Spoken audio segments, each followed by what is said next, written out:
अस्सलाम वालेकुम। इस वीडियो में हम क्लास 11 मैथमेटिक्स रावलपिंडी बोर्ड के 2018 के जो एमसीक्यूज हैं जो सॉल्व करके मैंने अपलोड किए हुए हैं अपनी वेबसाइट पे, हम उन्हें डिस्कस करेंगे। और इस जो पीडीएफ फॉर्मेट में ये मेरी वेबसाइट पे मौजूद है ये सोल्यूशन, उसका लिंक मैं आप इसकी वीडियो के डिस्क्रिप्शन में इंशाल्लाह मैं दे दूंगा। वहां से आप जाके वेबसाइट पे भी तसल्ली से देख सकते हैं इसे। अच्छा, पहला एमसीक्यू हम देखते हैं जी। पहला एमसीक्यू है the geometric mean between -2 iota and 8 iota is. हमें ज्योमेट्रिक मीन मालूम करना है। ज्योमेट्रिक मीन का फॉर्मूला होता है स्क्वायर रूट ए बी। ये जो दो नंबर्स दिए हुए हैं, ये पहला नंबर ए है, दूसरा नंबर बी है। इन दोनों नंबर्स को हम मल्टीप्लाई करेंगे। ये देखिए, मैंने ए की जगह ए की वैल्यू रखी ब्रैकेट में, बी की जगह बी की वैल्यू रखी। ये ए और बी दो नंबर्स हैं। इन दोनों नंबर्स को मैं मल्टीप्लाई करूंगा। मल्टीप्लाई करने के बाद मैंने minus plus minus, 2 8 16, iota iota iota square हो गया। आयोटा स्क्वायर किसके इक्वल होता है? -1 के। आयोटा स्क्वायर की जगह -1 लिखा, और फिर ये ब्रैकेट ओपन करेंगे, माइनस माइनस प्लस हो जाएगा, 16 1 16। और 16 का जो स्क्वायर रूट है वो होता है +-4। तो ज्योमेट्रिक मीन जो है वो -2 आयोटा और 8 आयोटा का +-4 है। ऑप्शन डी करेक्ट है। तो ये मैंने निशान लगा दिया। सेकंड एमसीक्यू है, if A and B are mutually exclusive event. Mutually exclusive events का मतलब होता है कि ये बिल्कुल अलग थलग हैं एक दूसरे से, इन दोनों में कुछ कॉमन नहीं है। जैसे हमारे पास सेट्स होते हैं ना, उन्हें कहते हैं डिसजॉइंट सेट्स। सेट्स दो किस्म के होते हैं, डिसजॉइंट और ओवरलैपिंग। ओवरलैपिंग वो होते हैं जिनमें कुछ कॉमन होता है आपस में। डिसजॉइंट का मतलब होता है जिनमें आपस में कॉमन ना हो कुछ। तो ये जो है म्यूचुअली एक्सक्लूसिव का मतलब ये है कि ए और बी में कुछ भी कॉमन नहीं है। इन दोनों में एक जैसा कुछ भी नहीं है, बिल्कुल अलग थलग है ये। तो अगर ये अलग थलग होंगे तो P of A union B क्या होगा? P of A union B होगा P of A plus P of B. ये फॉर्मूला है। Mutually exclusive events means A and B don't have anything common. So P of A union B क्या होगा? P of A plus P of B. अगर इनमें कुछ common होता तो P of A plus P of B के बाद यहाँ पे एक तीसरी चीज भी होती। ये लिखा होता P of A intersection B भी यहाँ लिखा होता। अगर ये म्यूचुअली एक्सक्लूसिव ना होते तो फिर हम यहाँ पे प्लस करते P of A intersection B. ये भी हम जो इन दोनों में जो कॉमन चीज होती, सॉरी उसको प्लस ना करते, उसको माइनस करते। क्योंकि जो चीज कॉमन होती वो इधर भी होती ना, तो उसको फिर हम माइनस करते। मैंने गलती से बोल दिया कि प्लस करते, माइनस करते फिर। अगर म्यूचुअली एक्सक्लूसिव नहीं होंगे तो P of A plus P of B minus P of A intersection B होगा। और अगर म्यूचुअली एक्सक्लूसिव होंगे तो बस फिर ये काफी है, P of A plus P of B काफी है। तो म्यूचुअली एक्सक्लूसिव इवेंट्स का याद कर लें कि P of A union B क्या होगा? P of A plus P of B. अच्छा, अगला इसका ये जो है आंसर पहला दिया हुआ है, ए ऑप्शन ए करेक्ट है। एमसीक्यू नंबर 3 की तरफ चलते हैं। If n combination 8 is equal to n combination 12 then n is equal to. यहाँ n की वैल्यू मालूम करनी है। फॉर्मूला क्या है कि n कॉम्बिनेशन r को हम लिख सकते हैं n combination n minus r। n combination r को हम लिख सकते हैं n combination n minus r। सही है। अच्छा, तो हमें एक जो हमारे पास गिवन है, जो गिवन है वो क्या है? n combination 8 is equal to n combination 12। ये n combination 8 is equal to n combination 12 ये गिवन है, इसको इक्वेशन नंबर 1 कह दिया। और यूजिंग अबव फार्मूला, ये जो ऊपर वाला फार्मूला है इसको यूज करते हुए अगर मैं n कॉम्बिनेशन 8 को लिखना चाहूँ तो मैं n कॉम्बिनेशन 8 को लिख सकता हूँ n कॉम्बिनेशन n माइनस 8, ये ऊपर वाले फार्मूले को यूज करते हुए। ठीक है, इसे मैंने इक्वेशन 2 कह दिया। अगर मैं इक्वेशन 1 और 2 को कंपेयर करूँ, इक्वेशन 1 और 2 दोनों की लेफ्ट हैंड साइड सेम है। अगर किसी दो इक्वेशंस की लेफ्ट हैंड साइड सेम हो तो राइट हैंड साइड भी सेम होती है, इक्वल होती है। अगर लेफ्ट हैंड साइड इक्वल है आपस में तो राइट हैंड साइड भी आपस में इक्वल होंगी। तो कंपेयरिंग इक्वेशन 1 एंड 2 में क्या करेंगे कि भाई n कॉम्बिनेशन n माइनस 8 जो है वो इक्वल है n कॉम्बिनेशन 12 के। अब यहाँ पे हम देखेंगे n n के इक्वल है, कॉम्बिनेशन कॉम्बिनेशन के इक्वल है। तो ये जो n माइनस 8 है ये 12 के इक्वल है। अगर n माइनस 8 12 के इक्वल है तो -8 को वहां ले जाएं, -8 को राइट साइड पे ले जाएंगे, या -8 है वहां जाके +8 हो जाएगा, 12 + 8 20 हो जाएगा। तो n is equal to 20 answer है और ऑप्शन सी करेक्ट है यहाँ पे। ठीक है। अच्छा जी, एमसीक्यू नंबर 4 पे चलते हैं। In the expression of x + y की पावर 8 मिडिल टर्म। अच्छा, याद रखना कि जो भी पावर होती है ना, जो भी पावर होती है उससे एक ज्यादा टर्म्स होती हैं। जैसे ये ना x प्लस वाई की पावर 8 है, जब हम इसको एक्सपेंड करेंगे, जब इसको खोलेंगे ना, तो इसमें टोटल 9 टर्म्स होंगी। कितनी टर्म्स होंगी? इसकी पावर 8 है तो 9 टर्म्स होंगी। अच्छा, अगर 9 टर्म्स होंगी तो चार एक तरफ, चार एक तरफ, तो बीच वाली जो टर्म है वो पांचवी टर्म है। शुरू की चार और आखिर की चार के बीच में जो है ना पांचवी टर्म, ये एन, ये T5 जो है ना, ये डायरेक्ट हम आंसर लिख सकते हैं। यहाँ से पता चल रहा है कि भाई 8 टर्म्स हैं, 8 पावर है तो 9 टर्म्स होंगी। 9, 9 का जो है ना दरमियान वाला निकालना है तो 9 प्लस 1 डिवाइडेड बाई 2, 9 और 1 10, 10 डिवाइडेड बाई 2 5, तो T5 आ रहा है। डायरेक्ट भी कर सकते हैं, लेकिन चले हम यूं करते हैं, हम डायरेक्ट नहीं करते, फॉर्मूला है, कह रहे हैं when n is even, when n is even then middle term का फॉर्मूला है n upon 2 plus 1th term. n की जगह ये डालेंगे 8, n की जगह 8 डाला, 8 अपॉन 2 प्लस 1th, तो 8 अपॉन 2 क्या होता है 4, 4 plus 1 5, fifth term, fifth term क्या होता है T5। ठीक है जी, इस तरह भी कर सकते हैं, डायरेक्ट भी कर सकते हैं। और अच्छा, अगर यहाँ पे n ऑड होता, मैंने यहाँ दिखाया नहीं है वैसे, अगर n ऑड नंबर होता तो फिर हमारे पास जो है ना दो टर्म्स होती। जैसे अगर फर्ज करें कि आप अपनी चार उंगलियां देखें, अगर आप अपनी चार उंगलियां, आप अंगूठे को फोल्ड कर दें और आपकी जो चार उंगली हैं उनमें मैं आपसे पूछूं बताओ बीच वाली उंगली कौन सी है, तो बीच में तो एक उंगली भी नहीं है, दो उंगलियां हैं। तो आपकी जो सेकंड और थर्ड जो उंगलियां हैं बीच वाली, वो जो है ना दो उंगलियां आपकी जो है ना बीच में आ रही हैं, एक नहीं आ रही। तो जब याद रखना कि जब n जो है ऑड होता है तो फिर एक मिडिल टर्म नहीं होती, फिर दो मिडिल टर्म्स होती हैं। ठीक है। और अगर n इवन है तो इसमें जो है वो फिर एक मिडिल टर्म होती है। जैसे आपकी पांच उंगलियां है ना, सपोज आप पूरा हाथ खोलते हैं, चार उंगलियां और एक अंगूठा है, तो मैं आपसे कहता हूँ बीच वाली उंगली कौन सी है, तो दो एक तरफ, दो एक तरफ, तो बीच वाली उंगली आप आराम से मालूम कर लेते हो। लेकिन चार में जो है ना आपकी एक उंगली बीच में नहीं होती, दो उंगलियां बीच में होती है, सही है। अच्छा, मैं फिंगर्स की बात कर रहा हूँ, हाथ के फिंगर्स, ये ना हो गया कोई भाई साहब को उर्दू ना होती है वो कह यार ये उंगलियां क्या चीज होती है। अच्छा, आगे चलते हैं जरा, फिफ्थ टर्म आ गया T5। अगला फिफ्थ एमसीक्यू है, if n is a positive even number, अगर n पॉजिटिव इवन नंबर है, n1 plus n3 plus n5, ये देखो ये n1 n3 1 3 5, ये ऑड कोफिशिएंट्स हैं। ये जो है ना, ये जो n1, ये n कॉम्बिनेशन 1 जो है, ये जो दिया हुआ है n1 n2 n3, तो ये क्या है, वो कहता है if n is a positive, देखो यहाँ पे इवन नंबर कह रहा है वो, if n is a positive even number, सही है। हमें जो है ना इवन नंबर से गर्ज नहीं है, हमें इवन नंबर से गर्ज नहीं है। ठीक है, हमें किस चीज से गर्ज है, हमें गर्ज है कि ये जो कोफिशिएंट दिए हुए, ये कौन से दिए हुए, ये है sum of odd coefficients, sum of odd coefficient. तो सम ऑफ ऑड कोफिशिएंट का फॉर्मूला क्या है, टू की power n minus one, sum of odd coefficient two की पावर n माइनस वन है, ये आंसर है ऑप्शन सी। अच्छा, अगला एमसीक्यू है, an angle in the standard position whose terminal side falls on x axis और वाई एक्सिस, ये definition है क्वाड्रेंटल एंगल की, प्लीज मेमोराइज डेफिनेशन, सही है। ये डेफिनेशन है किसकी, क्वाड्रेंटल एंगल की, सॉरी, क्वाड्रेंट, ये क्वाड्रेंट से निकले ना, फर्स्ट क्वाड्रेंट, सेकंड क्वाड्रेंट, चार क्वाड्रेंट है ना, first second third fourth quadrant. तो इसकी जो एग्जांपल्स हैं वो है, जैसे 0 डिग्री है ना, उसकी साइड एक जो है ना एक्स एक्सिस के ऊपर है, 90 डिग्री की जो साइड है ना, एक एक्स एक्सिस पर है, और दूसरी जो है ये 90 डिग्री की जो साइड होती है वो ऊपर वाई पॉजिटिव वाई एक्सिस पे होती है। ये प्लस माइनस 90 डिग्री दिया हुआ है, प्लस माइनस 90 डिग्री। तो ये जो है ना क्वाड्रेंटल एंगल की सारी एग्जांपल्स हैं, 0 degree, 90 degree, plus minus 180 degree, ये सारी जो देख लें।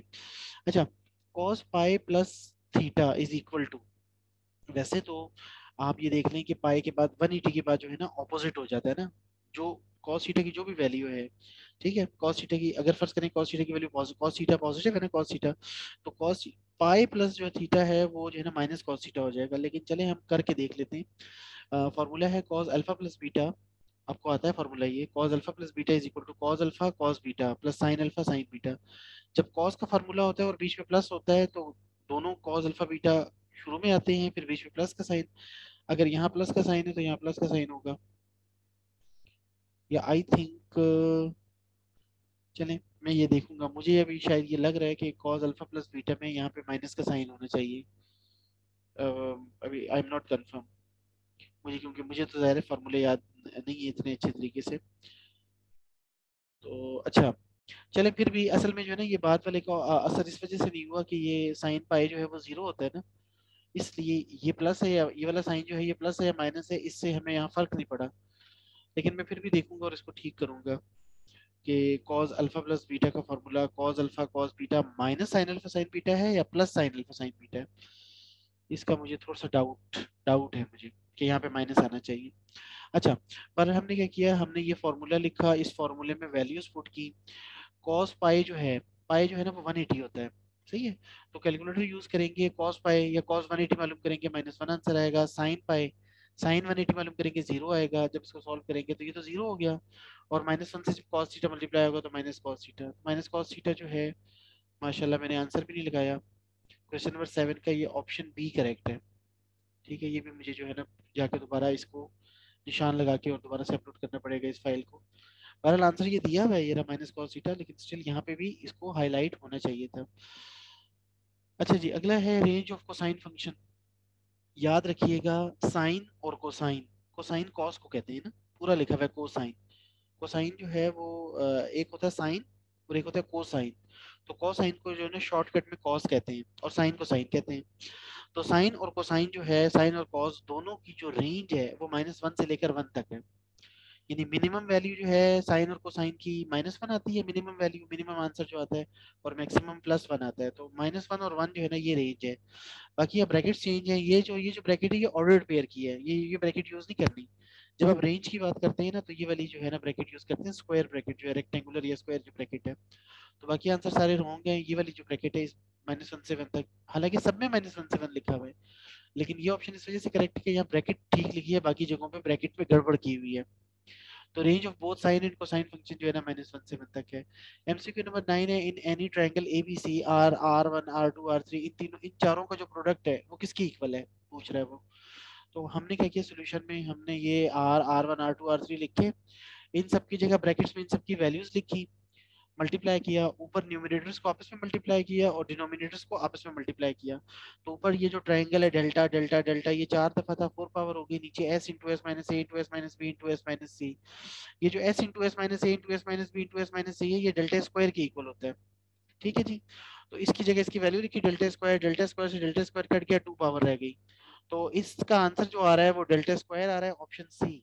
इस फाइल में काफी सारी चीजें जो है ना मैंने सॉल्व तो किया है, लेकिन वो हाईलाइट करने से जो है ना चीजें रह गई हैं।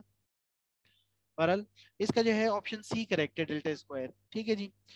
इसी तरह with usual notation, square root में अगर आप s minus B into S minus C upon B C जो है ना वो कह रहे हैं किसके इक्वल है, तो s minus B into S minus C upon B C जो है स्क्वायर रूट, वो इक्वल है साइन एल्फा अपॉन 2 के।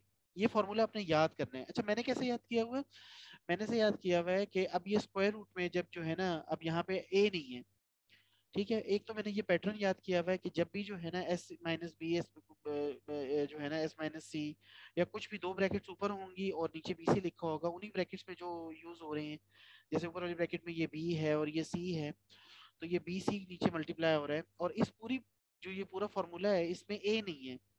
ठीक है, तो एक तो मैंने ये याद किया हुआ है कि ये साइन का इस तरह का जो पैटर्न है वो साइन के फॉर्मूले का है। दूसरा ये कि इसमें ए नहीं है ना, तो ए रिलेटेड है अल्फा के, तो इसका मतलब है कि ये साइन अल्फा अपॉन 2 का फॉर्मूला है, हाफ एंगल फॉर्मूला है साइन अल्फा अपॉन 2 का। तो मैंने यहाँ लिखा है first of all this is sine formula, if a is not present in the formula then it means angle will be alpha, therefore correct answer जो है sine alpha upon 2 है। ठीक है जी, cos अल्फा अपॉन नहीं है, sine alpha, ये sign का formula है, cos का फॉर्मूला डिफरेंट है। कॉस के फॉर्मूले में जो रह गया ना एस में से, यानी कॉस का, अगर ये कॉस का फॉर्मूला होता तो यहाँ लिखा होता है एस इंटू एस माइनस ए, ऊपर यहाँ लिखा होता है एस इंटू एस माइनस ए, और अपॉन जो है ना बीसी रहता। ठीक है, तो उसमें फिर हम ये देखते हैं कॉस के फार्मूले में जो है ना जो भी एंगल है वो उससे रिलेटेड साइड मौजूद होती है एस के साथ, एस इंटू एस माइनस ए होता अगर ये कॉस का फार्मूला होता। अच्छा, पर वो तो फार्मूले आप याद कर लें तो इजी हो जाएगा। Cos inverse minus x is equal to, अब ये cos inverse minus x is equal to, ये पता है कहाँ से उठाया है, ये एक्सरसाइज जो है ना 400 पेज के ऊपर ये एक्सरसाइज है आपकी, आई थिंक 13 एक्सरसाइज है। उसमें क्वेश्चन नंबर 13 14 15 16 17 18 19, ये जो 13 से लेकर 19 तक ये क्वेश्चंस हैं, ये प्रूव करने वाले हैं, ये आपको सॉल्व करने भी आनी चाहिए, शॉर्ट क्वेश्चंस में भी आपके आ सकते हैं। शो दैट, ये जो क्वेश्चंस हैं प्रूव करने वाले, देखिए शो दैट का मतलब है कि ये चीज इस चीज की इक्वल है, आपने प्रूव करना है। शो दैट या प्रूव दैट एक ही बात है। तो ये सारे के सारे जो है ना, ये जो क्वेश्चंस हैं, आप इन्हें फॉर्मूले समझ के याद कर लें। मैंने लिखा है लर्न और this formula on page 400 of your book. अब अपनी बुक में जाएं 400 पेज पे, ये सारे फॉर्मूले, ये असल में एक्सरसाइज के क्वेश्चंस हैं, लेकिन ये सारे के सारे फॉर्मूले हैं, ये याद कर लें। तो आपका जो है ना लिखा है cos इनवर्स माइनस एक्स, ये लिखा हुआ है cos inverse minus x 18 number पे। 18 नंबर पे लिखा है show that cos inverse minus x. तो ये आंसर लिखा हुआ है pi minus cos inverse x. तो ये pi minus cos inverse x option D है, ये निशान लगाया हुआ है। तो इन सब फॉर्मूलों को याद कर लें, बजाय कि वहां बैठ के आप जो है ना इनको सॉल्व कर रहे हो। सॉल्व करना आना चाहिए, लेकिन आपको ये याद हो तो बहुत अच्छी बात है। अच्छा, क्वेश्चन नंबर 12, एमसीक्यू नंबर 12 है solution of the equation tan inverse plus 10x plus 1 is equal to 0। यार 10x प्लस 1 0 है ना, तो 10x ये प्लस 1 को वहां ले जाओ, प्लस 1 दूसरी तरफ जाके क्या हो जाएगा, माइनस 1। अच्छा, अब आपने x मालूम करना है, 10 को उधर ले जाओ, 10 दूसरी तरफ जाएगा, क्या हो जाएगा, tan इनवर्स माइनस 1। अब आप कैलकुलेटर पकड़ो और कैलकुलेटर में आप माइनस 1 एंटर करो। ठीक है, कैलकुलेटर में माइनस 1 10 शिफ्ट करके 10 का बटन दबाओ और माइनस 1 10 10 का माइनस 1 का 10 इनवर्स मालूम करो, तो आंसर आएगा -45। -45 का मतलब होता है 45 को अगर आप कन्वर्ट करेंगे रेडियंस में तो 180 upon pi, sorry pi upon 180 से मल्टीप्लाई करेंगे, तो 45 को जब आप पाई अपॉन 180 से मल्टीप्लाई करेंगे आंसर आएगा -पाई/4। इसे मैंने रेड इस वजह से कर दिया है कि ये जो एंगल है ये -पाई/4, ये फोर्थ क्वाड्रेंट का एंगल है। जब आप एक्स एक्सिस से नीचे की तरफ जाते हो ना, ऊपर की तरफ जाते हो, पॉजिटिव एंगल होता है, और जब क्लॉकवाइज नीचे की तरफ आते हो ना एक्स एक्सिस से, तो ये नेगेटिव एंगल होता है। तो ये -45 डिग्री जो है ये फोर्थ क्वाड्रेंट में है ये एंगल, और नॉट अवेलेबल इन आंसर। आपके आंसर्स में देखिए -पाई/4 कहीं भी नहीं लिखा हुआ, नहीं लिखा ना कहीं भी। इसका मतलब है कि ये -45 या -पाई/4 ये फोर्थ क्वाड्रेंट वाला नॉट अवेलेबल आंसर, ये इससे मरा नहीं है। अच्छा, फिर अब ये देखो, ये जो टेन थीटा था, टेन एक्स की वैल्यू क्या थी, माइनस थी। अब ये सोचो कि टेन जो है कहाँ कहाँ माइनस होता है, तो हमने लिखा ten x is negative in second and fourth quadrant. Ten कहाँ कहाँ नेगेटिव होता है, टेन एक्स नेगेटिव होता है सेकंड और फोर्थ क्वाड्रेंट में। फर्स्ट में तो सारे पॉजिटिव होते हैं, और थर्ड में टेन पॉजिटिव होता है। सही है, टेन और कॉट पॉजिटिव होते हैं थर्ड में। तो टेन कहाँ कहाँ नेगेटिव होता है, सेकंड और फोर्थ में। अच्छा, अब फोर्थ क्वाड्रेंट की वैल्यू तो हम निकाल चुके हैं ऑलरेडी, ये ऊपर, ये तो मौजूद नहीं है आंसर्स में, तो अब हमने निकालनी है सेकंड क्वाड्रेंट में। अच्छा, सेकंड क्वाड्रेंट में जो वैल्यू निकालनी है, इसकी जो अपनी असल वैल्यू है, फर्स्ट क्वाड्रेंट की जो वैल्यू है इसकी, वो है पाई/4। पाई/4 का मतलब 45 degree plus 45 degree first quadrant में वैल्यू है। लेकिन मुझे तो फर्स्ट क्वाड्रेंट की वैल्यू नहीं चाहिए ना, मुझे तो ये टेन एक्स की वैल्यू -1 है, और टेन एक्स की वैल्यू -1 कहाँ होती है, सेकंड और फोर्थ क्वाड्रेंट में। फोर्थ क्वाड्रेंट वाली वैल्यू मेरे आंसर में मौजूद नहीं है, मुझे सेकंड वाली वैल्यू मालूम करनी है। अच्छा, सेकंड क्वाड्रेंट वाली वैल्यू मालूम करने के लिए क्या करते हैं कि हम 180 में से माइनस करते हैं आपका जो प्राइमरी या बेसिक जो एंगल होता है ना, फंडामेंटल जो भी आपका जो एंगल होता है, जैसे इसका जो है ना माइनस साइन हटा दो तो 45 जो है ना आपका बेसिक एंगल है, तो उस 180 में से 45 को माइनस करेंगे तो 135 आएगा। और 135 डिग्री को जब हमने रेडियंस में करना है तो उसको पाई अपॉन 180 से मल्टीप्लाई करेंगे। बेशक आप कैलकुलेटर में कर लें, पाई अपॉन 180 से मल्टीप्लाई तो आपका ये आंसर आ जाएगा 3 पाई/4, या फिर कागज पे कर लें तो 135 और 180 उसको आप इसमें फ्रैक्शन सॉल्व करेंगे तो 3/4 आएगा। तो ये सेकंड क्वाड्रेंट की वैल्यू आ गई 3 पाई/4। आप देखें आंसर में आपके कौन सा आंसर है, पहला जो आंसर है ऑप्शन ए, उसमें 3 पाई/4 लिखा हुआ है। और जो टेन थीटा होता है उसका जो पीरियड होता है वो पाई होता है, तो हम जो भी पीरियड होता है वो लिखते हैं एन पाई। एन पाई क्यों लिखा, अगर फर्ज करेंगे 2 पाई पीरियड होता है तो हम 2 n पाई लिखते हैं, अगर 2 पाई पीरियड होता है, पाई पीरियड है तो हमने एन पाई लिखा। ठीक है, पर इससे इतना वो नहीं है। आपके देखिए दो आंसर एक जैसे है, दो आंसर ही नहीं है। अगर एक और आंसर होता ना जिसमें 3 पाई/4 लिखा होता और उसमें पीरियड डिफरेंट होता तो फिर हमें बहस करनी थी इस बात पे। तो अल्हम्दुलिल्लाह हमारा जो आंसर है 3 पाई/4 वो एक ही है, तो ऑप्शन ए करेक्ट है। आगे एमसीक्यू नंबर 13 है, if z is equal to a plus iota b। z complex number है, कहते हैं z a plus iota b है, तो what is the value of cos theta. अच्छा, हमारे पास ये जो z है इसको हम दो तरीकों से लिख सकते हैं, हम a प्लस आयोटा b भी लिख सकते हैं, और r cos theta plus iota r sin theta भी लिख सकते हैं। तो अगर आप यहाँ से कंपेयर करें तो ये जो a है ये r cos थीटा के इक्वल है। a ये a जो है ये r cos थीटा के इक्वल है, और ये जो b है अगर आयोटा को आयोटा से कैंसिल कर दें तो ये b जो है ना r sin थीटा के इक्वल है। तो मैंने लिखा a is equal to r cos theta, b is equal to r sin theta, compare किया मैंने। ठीक है जी, ये जो रियल पार्ट है ए, यहाँ पे ए रियल पार्ट है, यहाँ रियल पार्ट है r cos theta, a is equal to r cos theta. और अगर देखें आयोटा के साथ वाला आयोटा के साथ वाले के इक्वल होगा, यहाँ आयोटा के साथ क्या लिखा है बी, यहाँ आयोटा के साथ क्या लिखा है आर साइन थीटा, तो बी जो है वो किसके इक्वल है आर साइन थीटा के। तो b is equal to r sine theta. अब मुझे जो वैल्यू निकालनी है कॉस थीटा की निकालनी है, तो मेरे लिए ये सेकंड की अहमियत नहीं है, b is equal to r sine theta की मेरे लिए अहमियत नहीं है। मेरे लिए अहमियत है a is equal to r cos theta की, क्योंकि मुझे कॉस थीटा की वैल्यू निकालनी है। अच्छा, अब आपके आंसर में जो है ना ये दिया हुआ है मॉडुलस z दिया हुआ है, तो ये ध्यान में रखें कि ये जो r होता है ना r, ये मॉडुलस z के इक्वल होता है। तो मैंने यहाँ पे r की जगह मॉडुलस z लिख दिया, मॉड z या मॉडुलस z, और साथ मैंने साइन वाला भी लिख दिया। अब की आसानी के लिए हो सकता है कल को आपका जो है ना साइन का मालूम करने का वो कह दे। तो अब जो है ना मुझे cos थीटा की वैल्यू मालूम करनी है, तो ये जो मॉडुलस z है ये यहाँ मल्टीप्लाई हो रहा है, वहाँ डिवाइड में चला जाएगा। तो cos थीटा की वैल्यू आ गई a अपॉन मॉडुलस z, और sin थीटा की वैल्यू आ गई b अपॉन मॉडुलस z। अब क्योंकि आपको cos थीटा की वैल्यू मालूम करनी है, तो आप देखें a upon modulus z value है, तो ये ऑप्शन ए करेक्ट है। अगेन मैंने गलती की हुई है, जल्दी में मैंने जो है ना ऑप्शन ए को हाईलाइट नहीं किया। तो चले मैं इंशाल्लाह अभी ये वीडियो खत्म होने के बाद मैं इसको हाईलाइट करके फिर जो है ना अपनी वेबसाइट पे फाइल को मैं अपडेट कर देता हूँ। तो अब जो है ना अगला जो एमसीक्यू है, MCQ number 14, a function f from a to b is surjective. अच्छा, ये जो सर्जेक्टिव होता है ना ये ऑन टू फंक्शन होता है, मैंने लिखा है फॉर सर्जेक्टिव और ऑन टू फंक्शन।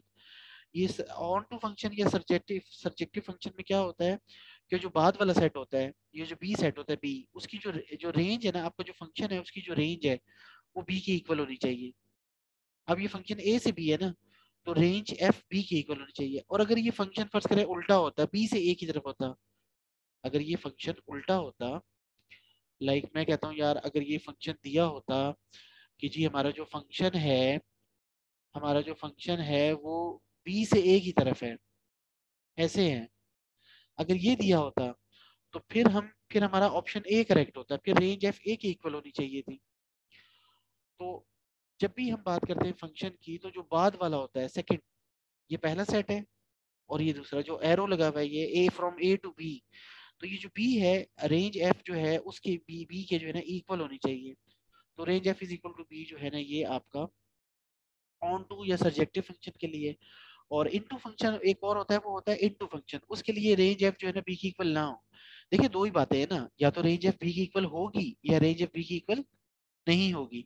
अगर रेंज एफ बी की इक्वल है तो ऑन टू ये सर्जेक्टिव फंक्शन है, अगर रेंज एफ बी की इक्वल नहीं है तो फिर इनटू फंक्शन है, ये याद रखें। बाकी भी फंक्शन है लेकिन अभी आए नहीं है, इसलिए मैं डिस्कस नहीं कर रहा। 15 नंबर एमसीक्यू है, determinant of any unit matrix. भाई इस मैट्रिक्स का नाम जो है वो यूनिट मैट्रिक्स क्यों है? क्योंकि इसकी वैल्यू, इसका जो डिटरमिनेंट है वो वन होता है। इसकी यूनिट, यूनिट का मतलब होता है one, unit unity, unit one होता है। तो यहाँ पे लिखा है सोल्यूशन में लिखा है यूनिट मींस वन, यूनिट का मतलब होता है one. We call it unit matrix because it determinant is equal to one. भाई इसको हम कहते ही यूनिट मैट्रिक्स इस वजह से है कि इसका डिटरमिनेंट जो है, इसकी डिटरमिनेंट की जो वैल्यू है वो वन होती है। तो वन आंसर है, ऑप्शन सी करेक्ट है। 16 एमसीक्यू है, a square matrix A is skew symmetric. Skew symmetric, अच्छा जब भी स्क्यू का लफ्ज आएगा ना मेरे ज़हन में फौरन आएगा कि यार आंसर माइनस ए आएगा, आगे इक्वल के बाद माइनस ए आएगा, सही है। तो ये स्क्यू सिमेट्रिक कह रहा है, तो कहता है ए का ट्रांसपोज किसके इक्वल होगा? माइनस ए के इक्वल होगा, मैंने नीचे लिख दी है। अगर फॉर सिमेट्रिक मैट्रिक्स होता ये क्वेश्चन तो फिर ए का ट्रांसपोज ए के इक्वल होना था, और स्क्यू सिमेट्रिक के लिए ए का ट्रांसपोज माइनस ए के इक्वल होना था। और अगर हर्मिशियन होते तो हर्मिशियन में फिर क्या होना था, ये जो ट्रांसपोज है ये ए का ट्रांसपोज नहीं होना था, ये ए के बार का ट्रांसपोज होना था, एक एक कॉन्जुगेट का ट्रांसपोज होना था, हर्मिशियन फिर होता अगर कॉम्प्लेक्स नंबर इन्वॉल्व होते। अच्छा 17 एमसीक्यू है, the discriminant of ax square plus bx। आप सबको पता है माशाल्लाह, डिस्क्रिमिनेंट जो होता है ना, डिस्क्रिमिनेंट उसकी वैल्यू होती है b स्क्वायर माइनस 4ac। आपका जो क्वाड्रेटिक फार्मूला होता है ना, उसके उसमें स्क्वायर रूट के अंदर जो चीज होती है ये होती है ना स्क्वायर रूट के अंदर। आप जब सॉल्व करते हो क्वाड्रेटिक फार्मूला आपको याद होगा, x is equal to minus b plus minus square root b square minus 4ac whole upon 2a। तो जो स्क्वायर रूट के अंदर जो ये होती है, ये वाली वैल्यू होती है बी स्क्वायर माइनस 4ac, इसे हम कहते हैं डिस्क्रिमिनेंट, सही है जी। तो ऑप्शन सी करेक्ट है, b square minus 4ac। MCQ number 18 है, the degree of the equation. Degree क्या होती है? आपके पास कोई भी जो इक्वेशन दी हो या कोई एक्सप्रेशन दी हो, उसमें हर जो टर्म होती है ना, ये फर्स्ट टर्म है, ये सेकंड टर्म है, ये थर्ड टर्म है, ये फिफ्थ टर्म है, फोर्थ टर्म है, ये फिफ्थ टर्म है, जितनी भी आपके पास एक्सप्रेशन में इक्वेशन में टर्म्स होती हैं, उनमें जो हाईएस्ट पावर होती है जिसकी, उसको डिग्री कहते हैं। जैसे यहाँ पे सबसे ज्यादा पावर क्या है? 3 है, x की पावर 3। तो ये जो इक्वेशन है इसकी डिग्री क्या है? 3 है। और जब हम इस इक्वेशन को सॉल्व करेंगे तो इसमें x की 3 वैल्यूज आनी चाहिए, 3 आंसर आएंगे x के। अगर यहाँ मैक्सिमम पावर x स्क्वायर होती तो फिर इसको जब हम सॉल्व करते हैं, इसको क्वाड्रेटिक इक्वेशन कहते हैं, उसमें 2 आंसर आने थे। जो भी मैक्सिमम पावर होती है उतने x के आंसर आते हैं। लेकिन जैसे अभी यहाँ पे फर्ज करें कि x की पावर 4 लिखी होती, तो फिर इसको सॉल्व करते जब हम, तो हमारे पास x के 4 आंसर आते। जो भी जनाब जो है ना x की पावर होती है उतने उसके आंसर्स होते हैं। तुम्हारे लिए यहाँ डिग्री लिखा हुआ है, तो डिग्री होती है हाईएस्ट पावर। अच्छा यहाँ सपोज अगर x ये तो x अकेला लिखा हुआ है ना, अगर यहाँ y भी होता, अगर इसमें हर एक में y भी होता, तो फिर हमने x और y दोनों की पावर मिला के जो है ना वो करना था। सपोज मैं ये कहता हूँ यार, यहाँ पे लिखा होता है x square y square plus x की पावर 3 y। चलिए एक्स की पावर 3 नहीं करता, एक्स वाई कर देता हूँ, ठीक है जी। और एक्स स्क्वायर वाई कर देता हूँ प्लस एक्स वाई स्क्वायर, इस तरह लिखा होता। तो फिर हमने एक्स और वाई दोनों की पावर को ऐड करना था, फिर किसी भी टर्म की मैक्सिमम पावर। अब ये जो टर्म है ना, इस टर्म की मैक्सिमम पावर क्या है, 4 है। इस टर्म की पावर क्या है, 3 है। इस टर्म की पावर क्या है, 3 है। तो सबसे बड़ी पावर कौन सी है, 4 है ना, तो ये 4 इसकी डिग्री हो जाएगी। तो याद रखना कि जो भी आपके पास एक्सप्रेशन या इक्वेशन हो, उसमें किसी भी एक टर्म की जो मैक्सिमम ज्यादा से ज्यादा जो पावर होती है उसको डिग्री कहते हैं। तो यहाँ पे इसकी जो मैक्सिमम पावर है 3 है, तो डिग्री 3 है। लिखा हुआ है degree is equal to highest power of any term, तो यहाँ पे 3 है ना, इसलिए 3 डिग्री है। अच्छा 19 MCQ x square plus 1 upon Q of x will be improper fraction. Improper fraction, improper fraction वो होती है जिसका जो न्यूमरेटर और डिनोमिनेटर दोनों की या तो पावर सेम हो, या फिर जो नीचे वाला है ना, नीचे जो लिखा हुआ है उसकी पावर कम हो। अब अगर ये जो ऊपर देखें, अब ऊपर की डिग्री क्या है, ऊपर की पावर जो है ना 2 है ना, तो ऊपर वाला ये जो न्यूमरेटर है ना इसकी डिग्री है 2, ठीक है। तो ये जो क्यू ऑफ एक्स है, अगर हम चाहते हैं कि ये प्रॉपर फ्रैक्शन हो, अगर हम चाहते हैं प्रॉपर फ्रैक्शन हो, तो फिर इसकी क्यू ऑफ एक्स की जो डिग्री है ना वो 2 से ज्यादा होनी चाहिए, 3 4 5 होनी चाहिए। अच्छा अगर क्यू ऑफ एक्स की डिग्री इस ऊपर वाले की डिग्री के इक्वल हुई है, इससे कम हुई, सही है, फिर ये इम्प्रॉपर फ्रैक्शन हो जाएगी। मैंने यहाँ लिखा हुआ भी है डिग्री ऑफ न्यूमरेटर क्या है, 2 है। यहाँ पे डिग्री ऑफ न्यूमरेटर ऊपर वाले की डिग्री 2 है, तो for proper fraction degree of Q of x should be greater than this, इससे ज्यादा होनी चाहिए डिग्री इसकी। क्यू ऑफ एक्स की डिग्री एक्स स्क्वायर प्लस 1 से ज्यादा होनी चाहिए अगर आप प्रॉपर फ्रैक्शन चाहते हो। लेकिन उसने क्वेश्चन में क्या कहा हुआ है, इम्प्रॉपर फ्रैक्शन कहा हुआ है। तो इम्प्रॉपर फ्रैक्शन के लिए जो है ना, जो डिग्री है Q of x, degree of Q of x should be less than और इक्वल टू 2। तो यार आंसर जो है उसमें लेस देन तो नहीं है, इक्वल टू 2 है ना। तो ये हमारा जो है ना ऑप्शन ए जो है हमारा करेक्ट है। अगर अगर degree of Q of x 2 होगी तो फिर ये इम्प्रॉपर फ्रैक्शन बन जाएगी, और अगर 3 4 5 होगी तो ये प्रॉपर फ्रैक्शन बन जाएगी। अच्छा आगे 20 नंबर पे है सिग्मा के है, के इज इक्वल टू एन से लेकर एन तक। तो ये जो के है इसकी वैल्यू जो है ना वो पूछ रहा है। तो ये 3 फॉर्मूले हैं, तीनों याद कर लें। अब की दफा एक आया हुआ है, हो सकता है नेक्स्ट टाइम जो है इनमें से कोई और आ जाए। ये जो है ना सिग्मा समेशन या सिग्मा के 1 से लेकर एन तक के की वैल्यू, ये है एन इंटू एन प्लस 1/2। ये तो दी हुई ऑप्शन सी करेक्ट है आपका, ये एमसीक्यू है।